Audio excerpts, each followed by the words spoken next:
Assalamualaikum warahmatullahi wabarakatuh. Perkenalkan, saya Arif Jinata Resmawan. Di sini saya sebagai perwakilan maupun moderator dari kelompok 2, yaitu kelompok mengenai kegiatan yang dilarang. Yang dimana kegiatan yang dilarang ini ada beberapa kegiatan yang selanjutnya akan dijelaskan oleh teman-teman saya mengenai kegiatan tersebut. Oke, baik, sebelum ke materi, izinkan saya mewakili teman-teman saya untuk memperkenalkan diri. Yang pertama yaitu saya sendiri, Arif Jinata Resmawan dengan NPM 22348. Selanjutnya ada Putri Dayanisa dengan NPM 22346. Selanjutnya ada Tresia Anggrini Simanjuntak dengan NPM 22360. Selanjutnya ada Siti Anissa dengan NPM 22355. Oke, baik, lanjut saja. Baik, sebelumnya di sini saya akan menjelaskan mengenai kompetisi bisnis. Apa itu kompetisi bisnis? Kompetisi bisnis adalah persaingan antara perusahaan dalam menawarkan produk atau layanan kepada konsumen. Persaingan ini bertujuan untuk meningkatkan kualitas, inovasi, dan harga yang lebih kompetitif di pasaran. Dasar hukumnya yaitu yang pertama ada di Undang-Undang Dasar Nomor 5 Tahun 1999 tentang larangan praktik monopoli dan persaingan usaha tidak sehat. Yang kedua ada di Peraturan Komisi Pengawasan Persaingan Usaha atau per KPPU.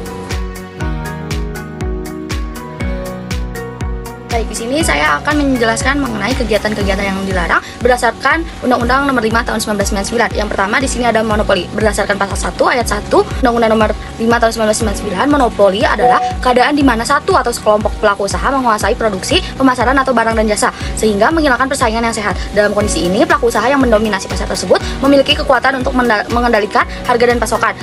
Dalam kondisi ini, pelaku usaha yang mendominasi pasar memiliki kekuatan untuk mengendalikan harga dan pasokan yang dapat merugikan pesaing serta konsumen. Namun, monopoli ini tidak selalu ilegal jika diperoleh secara sah dan tidak melawan hukum, tetapi dapat dianggap merugikan jika digunakan untuk mematikan pesaing atau mengontrol pasar secara tidak wajar. Mengenai monopoli ini diatur di dalam pasal 17 Undang-Undang Nomor 5 Tahun 1999. Berdasarkan pasal 17, terdapat beberapa unsur yang dapat mengidentifikasikan terjadinya praktik monopoli, yaitu yang pertama yaitu ada penguasaan produksi atau pemasaran, di mana pelaku usaha memiliki kontrol yang signifikan atau produksi atau distribusi barang atau jasa tertentu. Yang kedua, tidak adanya substitusi. Barang atau jasa yang dikuasai tidak memiliki alternatif atau substitusi yang memadai sehingga konsumen tidak memiliki pilihan lain. Yang ketiga yaitu ada hambatan masuk, di mana praktik monopoli dapat mengakibatkan pelaku usaha lain tidak dapat memasuki pasar yang sama sehingga mengurangi tingkat persaingan. Yang keempat yaitu ada pangsa pasar, di mana suatu pelaku usaha atau kelompok pelaku usaha menguasai lebih dari 50% pangsa pasar untuk jenis barang atau jasa tertentu.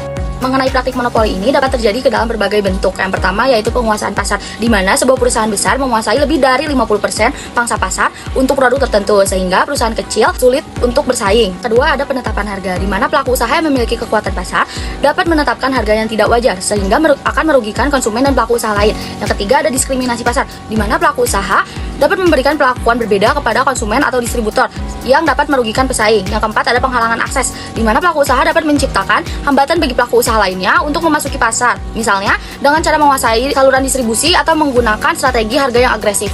Oke, selanjutnya ada sanksi dari praktik monopoli. Sanksi terhadap praktik monopoli ini bervariasi tergantung terhadap peraturan yang berlaku di dalam suatu negara. Namun, secara umum sanksinya dapat mencakup yang pertama yaitu denda. Pelaku usaha yang terbukti melakukan praktik monopoli dapat dikenakan denda yang signifikan. Kedua, pencabutan izin usaha. Otoritas dapat mencabut izin usaha pelaku yang melakukan praktik monopoli. Yang ketiga yaitu perintah untuk mengubah praktik usaha, di mana pelaku usaha mungkin diwajibkan untuk mengubah cara mereka beroperasi agar tidak melanggar ketentuan yang ada. Yang keempat yaitu tindakan hukum. Pihak yang dirugikan dapat mengajukan gugatan hukum terhadap pelaku usaha yang melakukan praktik monopoli. Oke, selanjutnya di sini ada contoh kasus praktik monopoli. Kelompok kami mengambil dari kasus monopoli Microsoft versus Amerika Serikat pada tahun 1998. Di mana kasus posisinya itu pada tahun 1998, Departemen Kehakiman Amerika Serikat menggugat Microsoft Corporation karena dianggap melakukan praktik monopoli di pasar sistem operasi komputer. Microsoft dituduh mengikat Internet Explorer dengan sistem operasi Windows, di mana hal tersebut dapat menekan produsen komputer agar tidak mempromosikan browser pesaing seperti Nescafe, Navigator, serta menghambat inovasi dan persaingan. Berdasarkan hasil analisis kelompok kami, pasal yang terkait yaitu pasal 17 ayat 1, di mana pelaku usaha ini dilarang melakukan penguasaan atas produksi dan atau pemasaran barang atau jasa yang dapat mengakibatkan terjadinya praktik monopoli dan atau persaingan tidak sehat. Mengapa perbuatan Microsoft ini dilarang? Dikarenakan perbuatan Microsoft ini sesuai dengan pasal 17 ayat 1 yang pada kalimat kasusnya, yaitu Microsoft dituduh mengikat Internet Explorer dengan sistem operasi Windows yang menekan produsen komputer agar tidak mempromosikan browser pesaingnya seperti Nescafe, Navigator, serta menghambat inovasi dan persaingan. Nah, akibat apa sih yang ditimbulkan dari perbuatan Microsoft tersebut? Akibatnya itu terhadap kepentingan umum yang dapat dilihat dari kalimat menekan produsen komputer agar tidak mempromosikan browser pesaing seperti Nescafe Navigator serta menghambat inovasi dan persaingan. Yang dimana kalimat tersebut menunjukkan adanya kerugian yang dialami oleh browser lainnya. Konsumen merasa dirugikan karena tidak terdapat alternatif lainnya dalam hal browsing. Nah, dari perbuatan tersebut, Microsoft ini dikenakan sanksi yang berupa perintah untuk mengubah perilaku usaha. Dimana hal ini guna untuk mengubah perilaku usaha dan struktur pasar dari Microsoft itu sendiri. Selanjutnya di sini ada monopsoni. Yang dimaksud dengan monopsoni adalah kondisi di mana satu pelaku usaha atau sekelompok pelaku usaha menjadi satu-satunya pembeli dalam pasar untuk barang atau jasa tertentu yang menyebabkan hilangnya persaingan di sisi permintaan. Dalam hal ini, pelaku usaha yang menguasai pasar pembeli tunggal memiliki kekuatan untuk menekan harga beli ke tingkat yang sangat rendah yang dapat merugikan pemasok, mengurangi kesejahteraan ekonomi serta keseluruhan. Monopsoni ini dapat terjadi ketika pembeli dominan mengontrol permintaan, seperti dalam contoh pasar cengkeh yang dikelola oleh BPPC, di mana petani dipaksa untuk menjual dengan harga murah. Mengenai monopsoni ini diatur di dalam pasal 18 Undang-Undang Nomor 5 Tahun 1999. Berdasarkan pasal 18, terdapat beberapa unsur yang dapat mengindikasikan terjadinya praktik monopsoni, yaitu yang pertama adanya penguasaan penerimaan pasokan, di mana pelaku usaha memiliki kontrol yang signifikan atas penerimaan pasokan barang atau jasa sehingga dapat mempengaruhi harga dan ketersediaan produk di pasar. Yang kedua yaitu ada pembeli tunggal, di mana pelaku usaha berfungsi sebagai satu-satunya pembeli untuk barang dan atau jasa tertentu yang menciptakan ketergantungan dari pemasok. Yang ketiga yaitu ada pangsa pasar, di mana satu pelaku usaha atau kelompok pelaku usaha menguasai lebih dari 50% pangsa pasar untuk jenis atau barang tertentu yang menunjukkan dominasi dalam permintaan. Yang keempat yaitu ada dampak pada pemasok. Praktik monopsoni ini dapat mengakibatkan pemasok tidak dapat bersaing secara adil, yang dimana seringkali memaksa pemasok untuk menerima harga yang lebih rendah dari yang seharusnya. Sanksi monopsoni. Sanksi terhadap praktik monopsoni dapat bervariasi tergantung pada peraturan yang berlaku di suatu negara. Namun secara umum, sanksi monopsoni ini dapat mencakup yang pertama denda, yang kedua pencabutan izin usaha, yang ketiga perintah untuk mengubah praktik usaha, dan yang keempat tindakan hukum. Yang pertama yaitu ada sanksi denda. Pelaku usaha yang terbukti melakukan praktik monopsoni ini dapat dikenakan denda yang signifikan. Yang kedua yaitu pencabutan izin usaha. Otoritas dapat mencabut izin usaha pada pelaku usaha yang terlibat dalam praktik monopsoni. Yang ketiga yaitu ada perintah untuk mengubah perilaku usaha. Pelaku usaha mungkin diwajibkan untuk mengubah cara mereka untuk beroperasi agar tidak melanggar ketentuan yang ada. Yang keempat yaitu ada tindakan hukum. Pihak yang dirugikan seperti pemasok dapat mengajukan gugatan hukum terhadap pelaku usaha yang melakukan praktik monopsoni. Selanjutnya contoh kasus. Contoh kasus yang kami ambil yaitu mengenai petani tebu dan pabrik gulai di Indonesia. Di beberapa daerah di Indonesia, petani tebu menghadapi masalah monopsoni, di mana hanya ada sedikit pabrik gula yang menjadi pembeli utama hasil panen mereka. Karena pabrik-pabrik ini mendominasi pasar, mereka memiliki kendali penuh dalam menentukan harga beli tebu dari petani. Akhirnya, petani seringkali terpaksa menjual tebu dengan harga yang rendah meskipun biaya produksi mereka tinggi. Jika petani menolak harga tersebut, maka kesulitan mencari pembeli lain karena terbatasnya jumlah pabrik gula yang mau menerima hasil panen mereka.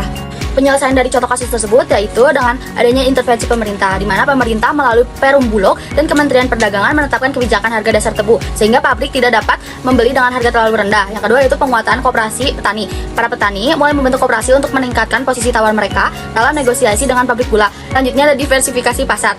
Beberapa petani berusaha mengolah tebu menjadi produk turunan seperti gula aren atau bioetanol agar tidak bergantung sepenuhnya pada pabrik gula besar. Berdasarkan hasil analisis kelompok kami, pasal yang terkait dengan contoh kasus sebelumnya yaitu pasal 18 Undang-Undang Nomor 5 Tahun 1999, di mana pasal tersebut melarang pelaku usaha untuk melakukan penguasaan atas penerimaan pasokan dan menjadi pembeli tunggal atas barang dan atau jasa dalam pasar bersangkutan, yang dapat mengakibatkan terjadinya praktik-praktik monopoli dan atau persaingan usaha tidak sehat. Dalam kasus ini, pabrik gula bertindak sebagai pembeli tunggal atau monopsoni yang menguasai pasar pembelian tebu. Alasan mengapa perbuatan yang dilakukan oleh pabrik gula tersebut dilarang yaitu karena praktik ini menciptakan ketidakadilan di mana petani tidak dapat mendapatkan harga yang layak untuk hasil panen mereka. Nah, akibat apa sih yang ditimbulkan dari perbuatan Microsoft tersebut? Akibatnya itu terhadap kepentingan umum yang dapat dilihat dari kalimat menekan produsen komputer agar tidak mempromosikan browser pesaing seperti Nescafe Navigator serta menghambat inovasi dan persaingan. Yang dimana kalimat tersebut menunjukkan adanya kerugian yang dialami oleh browser lainnya. Konsumen merasa dirugikan karena tidak terdapat alternatif lainnya dalam hal browsing. Nah, dari perbuatan tersebut, Microsoft ini dikenakan sanksi yang berupa perintah untuk mengubah perilaku usaha. Di mana hal ini guna untuk mengubah perilaku usaha dan struktur pasar dari Microsoft itu sendiri.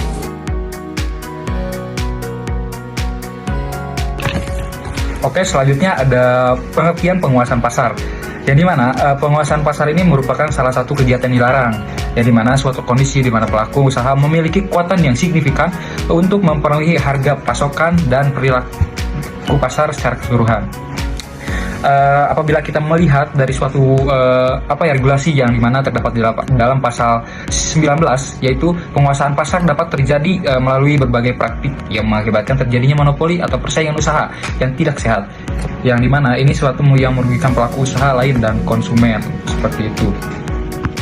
Oke, selanjutnya ada unsur-unsur penguasaan pasar, yang dimana kita ambil unsur-unsur dari pasal 19 Undang-Undang Nomor 5 Tahun 1999, yang dimana di sini ada 4 unsur yang kita dapat tarik dari pasal tersebut. Yang pertama yaitu unsur penolakan atau penghalangan, yang dimana artinya itu pelaku usaha menolak atau menghalangi pelaku usaha lain untuk beroperasi di pasar yang sama sehingga mengurangi tingkat persaingan. Yang kedua yaitu penghalangan hubungan usaha, yang dimana artinya itu pelaku usaha menghalangi konsumen atau pelanggan dari pelaku usaha pesaing untuk melakukan hubungan usaha, yang mana ini dapat mengurangi akses pasar harga pesaing bagi pesaing, maksudnya dari saya.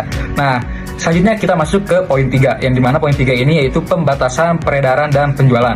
Pelaku usaha membatasi peredaran atau penjualan barang dan jasa yang dapat mengurangi pilihan bagi konsumen dan menghambat pertumbuhan pelaku usaha lain. Yang keempat yaitu unsur praktik diskriminasi, yang dimana artinya itu pelaku usaha melakukan diskriminasi terhadap pelaku usaha tertentu yang dapat menciptakan ketidakadilan dalam persaingan. Nah, itu adalah unsur-unsur penguasaan pasar yang kita ambil dari pasal 19 Undang-Undang Nomor 5 Tahun 1999. Nah, seperti yang saya sebutkan sebelumnya, yang jelaskan mengenai suatu unsur penguasaan pasar. Nah, selanjutnya kita akan masuk pada sesi sanksi penguasaan pasar.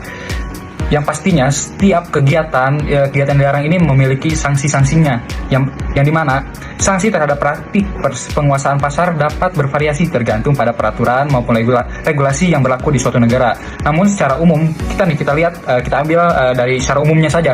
Sanksi ini dapat kita kategorikan menjadi 4 bagian, yang dimana yang pertama itu terdapat denda. Dan seperti kita tahu bahwa denda itu suatu sanksi yang sering kita dengar lah, yang dimana kalau di penguasaan pasar ini yaitu pelaku usaha yang terbukti melakukan praktik penguasaan pasar dapat dikenakan denda yang signifikan. Selanjutnya pencabutan izin usaha. Nah, apabila ada pelaku usaha yang melakukan penguasaan pasar itu dapat dilakukan pencabutan izin usaha, yang dimana yang menyebut ini yaitu otoritas, yang dimana otoritas ini dapat mencabut usaha pelaku yang terlibat dalam praktik penguasaan pasar yang merugikan. Yang selanjutnya yaitu nomor 3, yang dimana nomor 3 itu adalah sanksi perintah untuk mengubah praktik usaha. Pelaku usaha mungkin diwajibkan untuk mengubah cara mereka beroperasi agar tidak melanggar ketentuan yang ada. Nah, yang keempat, yang terakhir ini adalah sanksi tindakan hukum. Sebenarnya sanksi tindakan hukum ini sanksi yang terbilang memang sangat umum.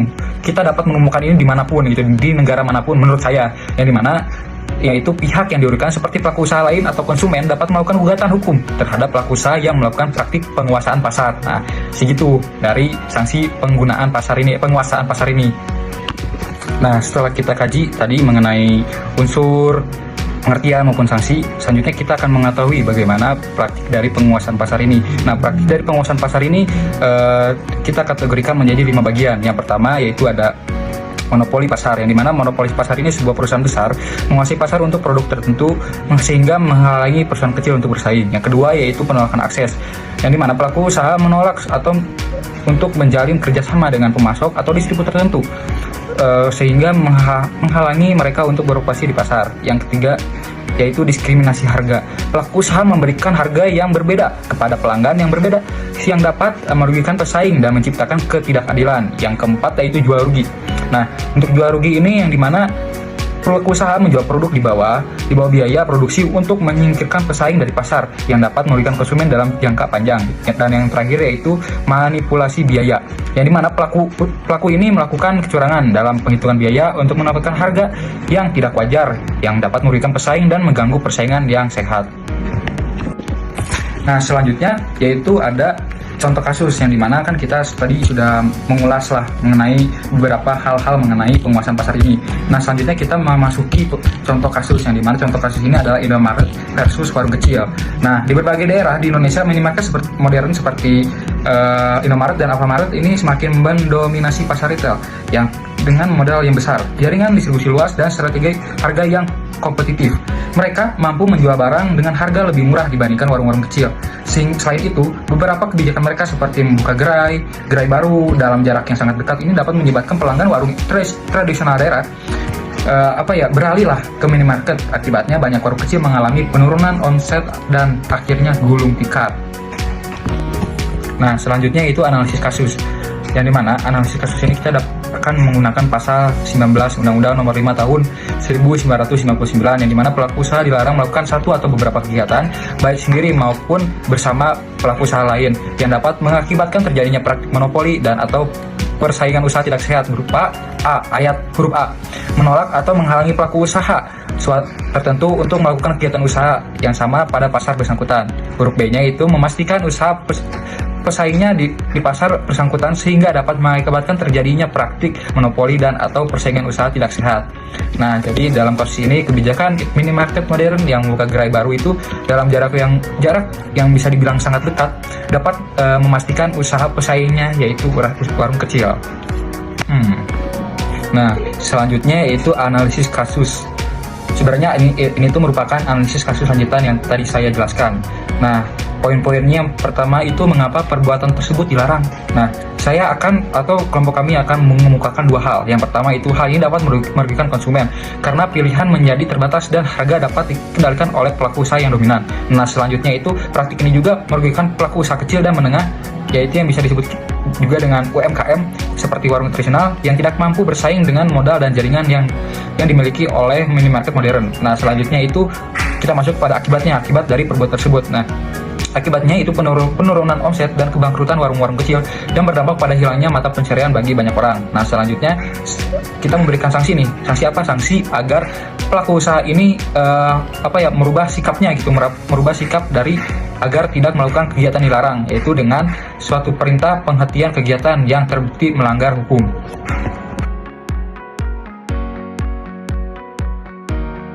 Nah, selanjutnya kita akan memasuki jual rugi. Nah, jual rugi ini kan salah satu kegiatan yang dilarang.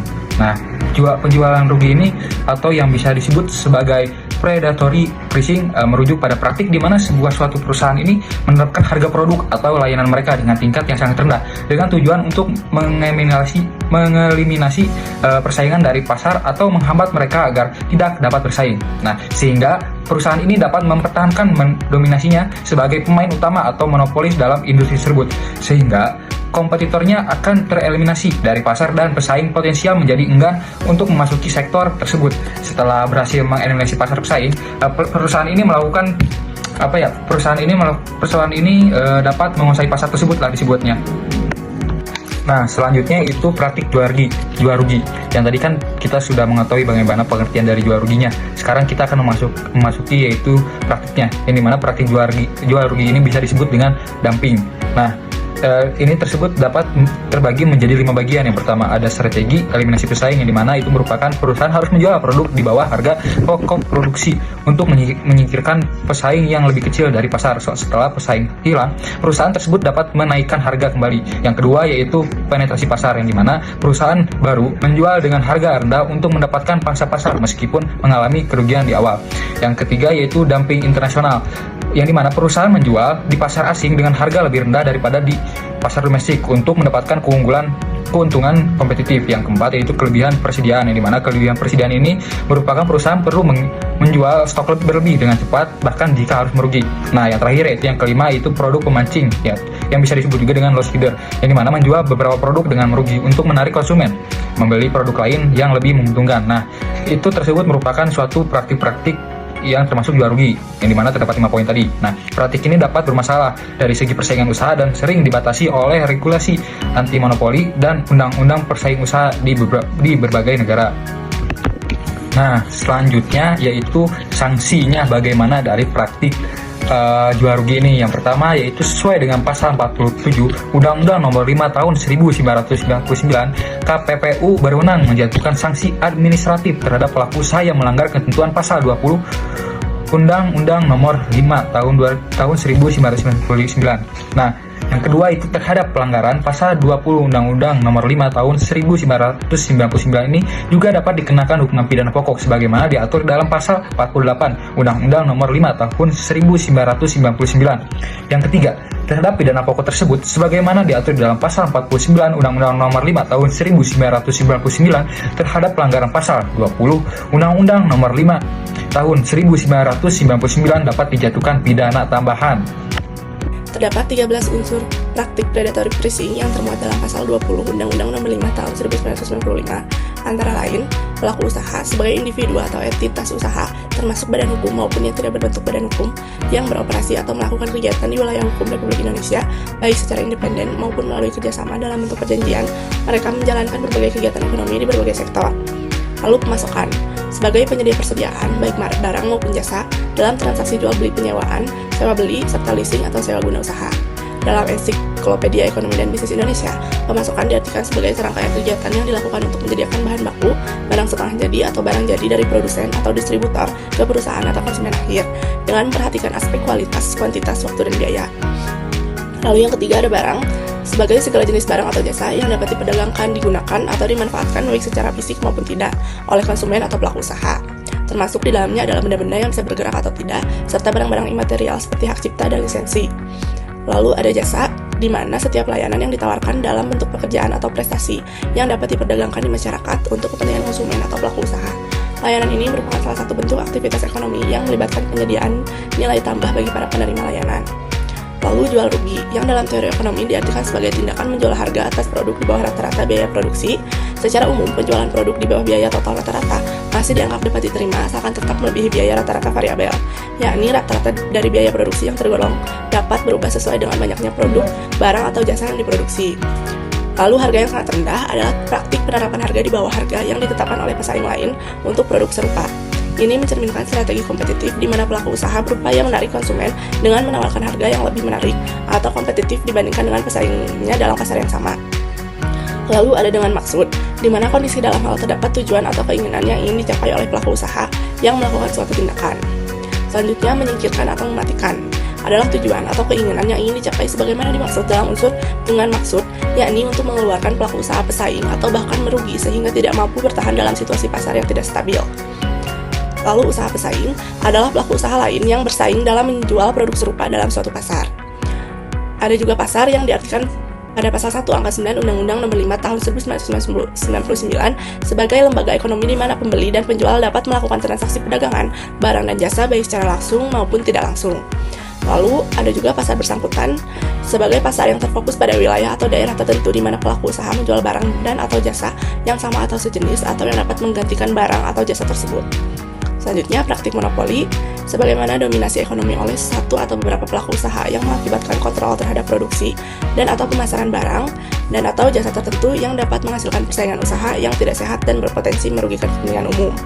Yang terakhir, selanjutnya ada contoh kasus dari jual rugi atau predatory pricing yang signifikan di Indonesia adalah kasus yang melibatkan PT Konsult Kalimantan Semen atau KONJ. Dalam kasus ini, KPPU, Komisi Pengawas Persaingan Usaha, menjatuhkan denda sebesar 22 miliar kepada KONJ karena terbukti melakukan praktik monopoli dan jual rugi dalam penjualan semen jenis Portland Composite Semen di Kalimantan Selatan. Adapun pelanggarannya, KONJ melanggar pasal 20 Undang-Undang Nomor 5 Tahun 1999 yang melarang praktik monopoli dan persaingan usaha tidak sehat. Mereka melakukan jual rugi dengan menetapkan harga semen yang jauh lebih rendah dibandingkan harga pokok penjualan, dengan tujuan untuk menyingkirkan pesaing di pasar. Lalu, ada pula harga jualnya pada tahun 2015, KONJ menjual semen PCC seharga 58.000 per sak 50 kg, sementara pesaingnya, semen Gresik, menjual dengan harga 60.000 hingga 65.000 untuk kemasan yang sama. Praktik ini berlangsung dari tahun 2015 hingga 2019, yang secara bertahap mengakibatkan produk semen dari luar Kalimantan tersingkir dari pasar. Adapun dampaknya, tindakan jual rugi ini menyebabkan KONJ mengalami kerugian finansial yang tercermin dalam laporan keuangan mereka pada tahun 2015. Kasus ini menunjukkan bagaimana praktik jual rugi dapat merugikan pesaing dan menciptakan ketidakadilan dalam persaingan usaha, yang menjadi perhatian utama dalam hukum persaingan usaha di Indonesia. Adapun analisis kasus dari contoh kasus tersebut, pasal terkaitnya ada di pasal 20 Undang-Undang Nomor 5 Tahun 1999, melarang pelaku usaha melakukan praktik jual rugi dengan menetapkan harga barang atau jasa di bawah harga pokok penjualan yang bertujuan menyingkirkan pesaing. Sanksi agar perbuatan minimarket modern ini mendapatkan perubahan sikap, yaitu dengan perintah penghentian kegiatan yang terbukti melanggar hukum.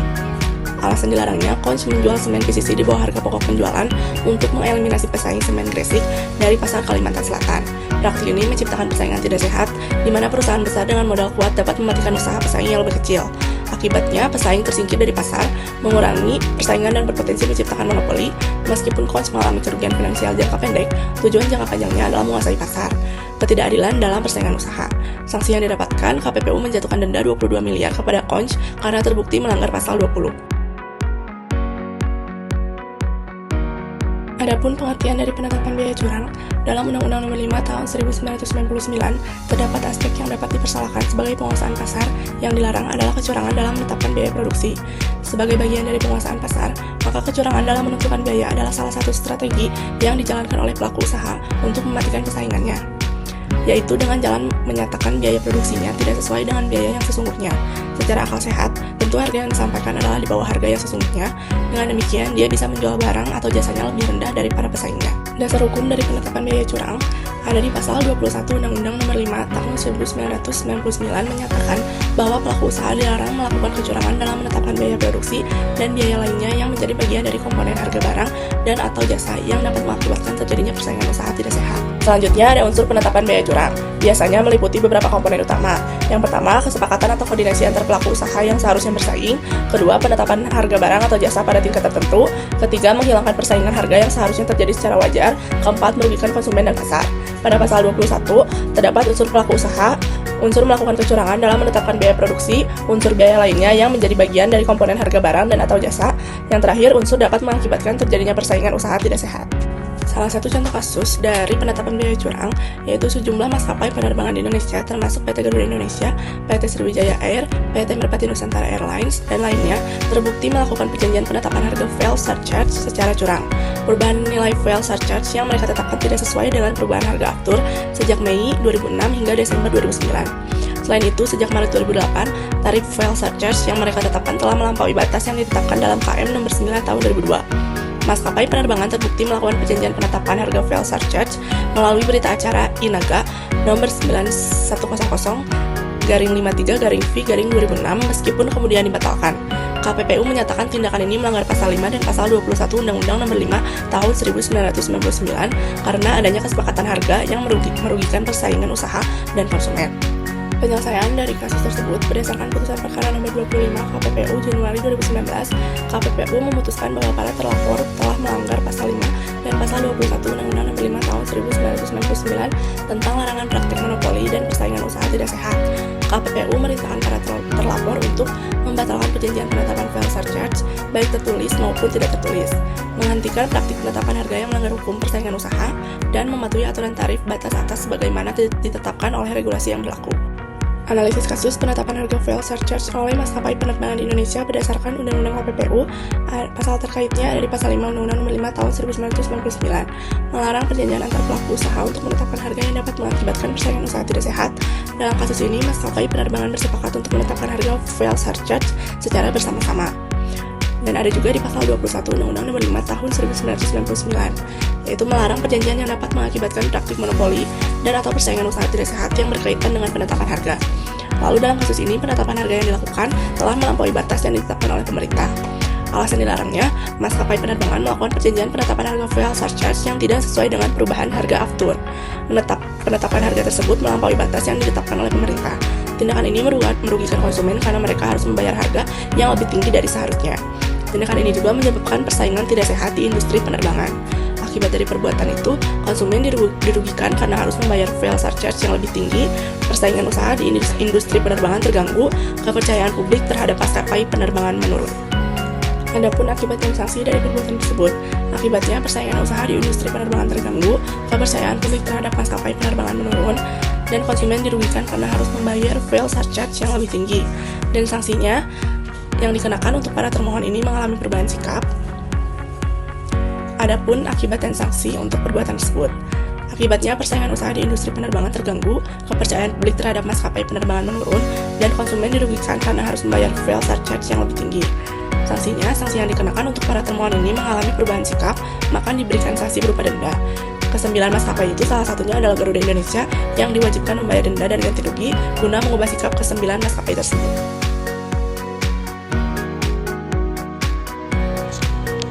Assalamualaikum warahmatullahi wabarakatuh. Perkenalkan, nama saya Siti Anissa dengan NPM 221355. Baik, dalam judul kegiatan yang dilarang ini, saya menjelaskan tentang persekongkolan. Di sini ada pengertian dari persekongkolan.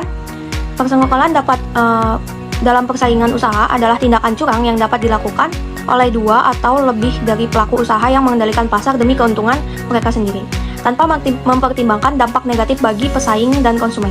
Dalam pasal 22 dan 24 Undang-Undang Nomor 5 Tahun 199 tentang larangan praktek monopoli dan persaingan usaha tidak sehat, disebutkan bahwa persekongkolan dalam tender dilarang karena dapat menyebabkan persaingan yang tidak sehat, serta penyalahgunaan posisi dominan yang dapat merugikan pasar. Praktik ini dapat berupa pengaturan pemenang tender, pencurian informasi rahasia pesaing, atau penghambatan produksi serta pemasaran pihak lain. Hal ini jelas merugikan karena menciptakan persaingan usaha yang tidak sehat, di mana hanya pihak-pihak tertentu yang dapat mendapatkan keuntungan, sementara konsumen dan pelaku usaha lain harus menanggung kerugiannya.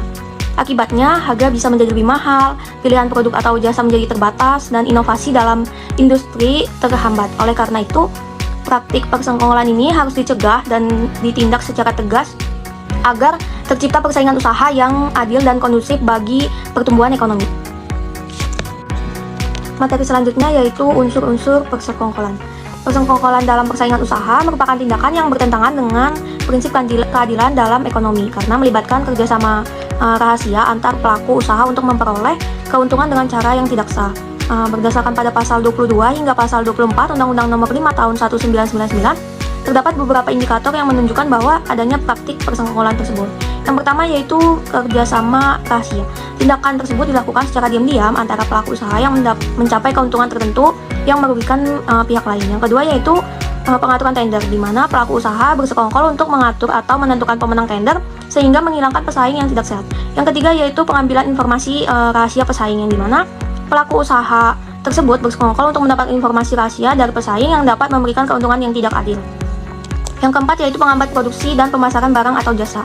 Pelaku usaha tersebut bersekongkol untuk menghambat produksi atau pemasaran barang dan jasa pesaing yang dapat mengurangi ketersediaan dalam produk di pasar.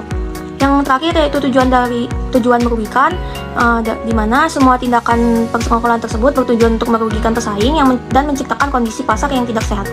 Praktik ini jelas merugikan pada pasar karena menghilangkan persaingan yang sehat dan memberikan keuntungan yang tidak adil bagi pihak tertentu. Selain itu, tindakan ini dapat menyebabkan konsumen dirugikan akibat harga yang lebih tinggi dan keterbatasan pilihan produk. Oleh karena itu, upaya pencegahan dan penegakan hukum tersebut terhadap persekongkolan sangat penting agar tercipta ekosistem bisnis yang sehat, adil, dan berdaya saing. Selanjutnya di sini ada praktik persekongkolan. Praktik persekongkolan dalam persaingan usaha dapat terjadi dalam berbagai bentuk dan dampak negatif terhadap dinamika pasar. Salah satunya bentuk yang umum terjadi yaitu pengaturan tender, di mana beberapa perusahaan bekerja sama untuk menentukan pemenang lelang secara tidak adil, sehingga menghilangkan kesempatan bagi pesaing yang lain. Selain itu, terdapat kolusi harga, yaitu kesepakatan antara pelaku usaha untuk menetapkan harga yang seragam guna menghindari persaingan dan memaksimalkan keuntungan mereka. Praktik lain yang merugikan adalah pengambilan informasi rahasia, di mana pelaku usaha mencuri strategi atau data pesaing untuk memperoleh keuntungan yang tidak sah. Selain itu ada penghambatan pemasaran, di mana sekelompok tersebut pelaku usaha bersekongkol untuk membatasi distribusi produk pesaing, membuat sulit dijangkau oleh konsumen. Terakhir, manipulasi pasar dapat terjadi ketika pelaku usaha sengaja menciptakan kelangkaan barang atau jasa untuk meningkatkan barang dan mengendalikan pasar. Semua bentuk dari persekongkolan ini pada akhirnya merugikan konsumen dan menghambat persaingan usaha yang sehat, sehingga memerlukan pengawasan dan penegakan hukum yang ketat. Selanjutnya ada sanksi dari persekongkolan. Sanksi terhadap praktik persekongkolan dalam persaingan usaha merupakan langkah tegas yang bertujuan untuk menjaga keadilan dan keseimbangan dalam pasar. Secara umum, pelaku usaha yang terbukti dalam melakukan persekongkolan tersebut dapat dikenakan denda yang signifikan yang bertujuan sebagai efek jera agar praktik serupa tidak terulang. Selain itu, pencabutan izin usaha bisa menjadi konsekuensi berat bagi perusahaan yang secara sistematis terlibat dalam praktik ilegal ini. Dalam beberapa kasus, pelaku usaha juga dapat diperintahkan untuk mengubah praktik bisnis mereka sehingga mereka tidak lagi menggunakan tindakan yang melanggar hukum. Lebih lanjutnya, di mana pihak yang dirugikan akibat persekongkolan ini seperti pesaing atau konsumen memiliki hak untuk mengajukan gugatan guna menuntut ganti rugi. Dengan adanya sanksi ini yang jelas dan tegas, diharapkan praktik persekongkolan dapat ditekankan sehingga terciptanya persaingan yang usaha yang sehat dan kondusif bagi pertumbuhan ekonomi. Lalu di sini ada contoh kasus. Contoh kasusnya itu kartel proyek di jalan di Indonesia. Kasus posisinya pada tahun 2019, KPPU menemukan adanya persekongkolan dalam tender proyek pembangunan di jalan, yaitu salah satunya di Indonesia, provinsi di Indonesia. Sejumlah perusahaan ini konstruksi mengatur pemenang tender sejak awal dengan cover binding, yaitu peserta lain sengaja mengajukan penawaran lebih tinggi dari pemenang yang telah disepakati tetap menang. Setelah proyek dimenangkan, pemenang tender berbagi keuntungan dengan konsumen lain melalui market allocation. Praktik ini membuat pesaing tidak sehat, mengurangi transparansi, serta merugikan pemerintah dan masyarakat karena anggaran proyek tersebut tidak digunakan secara efisien.